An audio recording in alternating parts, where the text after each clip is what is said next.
தொப்பூர் டவுன்ல உங்களுடைய வெஹிக்கிள என்ன ஸ்பீட்ல ஓட்டுறீங்க அப்படின்றத உங்களுடைய வண்டி ஸ்பீடோமீட்டர்ல மட்டும் இல்லைங்க, இனி இந்த டிஸ்பிளேலயும் உங்களுடைய ஸ்பீடை நீங்க பாத்துக்கலாங்க.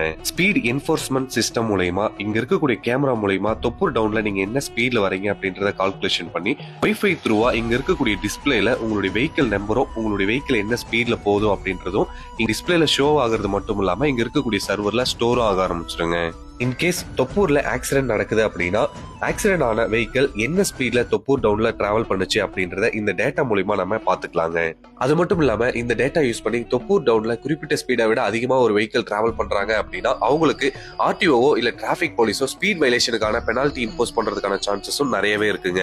இந்த வீடியோவை உங்களுக்கு தெரிஞ்ச எல்லா டிரைவர்ஸ்க்குமே ஷேர் பண்ணுங்க. முக்கியமா தொப்பூர் வழியா டிராவல் பண்ணக்கூடிய எல்லா டிரைவர்ஸ்க்கும் ஷேர் பண்ணுங்க.